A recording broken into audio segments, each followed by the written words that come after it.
Here's a story that caught my eye because I love rice. I eat it just about every single day, and I think a lot of you out there do as well because it's incredibly healthy for you. Of course, one serving of brown rice per day is found to cut the risk of dying from any cause, including heart disease and cancer. But here's the rub. How you're cooking your rice could determine whether or not you are poisoning yourself with chemicals. Now, this is a story coming out of the Daily Mail, and it's based on a study by Professor Andy Meharg. He's a leading expert on rice contamination from Queen's University in Belfast, and he tested the chemical levels of arsenic after cooking rice 3 different ways. He found that cooking the grains in excess water helps to flush out arsenic, preventing any possible chemical poisoning. A lot of people don't realize that this arsenic can get into the rice as a result of industrial contamination and pesticides that were used in the past. And even if they're not using those pesticides, they can stay in the rice paddies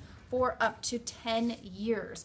And so what he found is he first used a ratio of 2 parts water to 1 part rice, which is what your typical recipe would call for. This is when all the water is absorbed into the rice.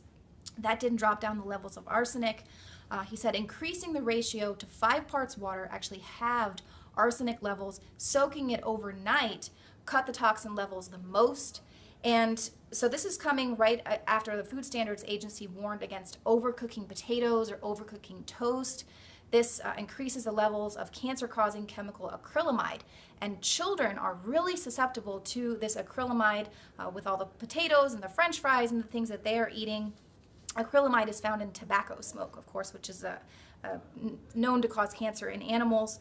But here, rice has 10 times more inorganic arsenic than other foods, and so this is why it's really important to properly cook the rice.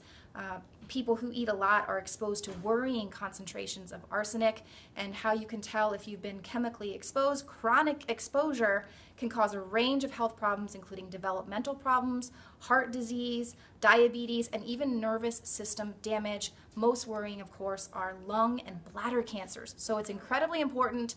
You want to soak your rice overnight, or at least use 5 parts to 1 with your rice. And that's going to do it for today. It's really healthy for you, but you got to make sure you cook it right.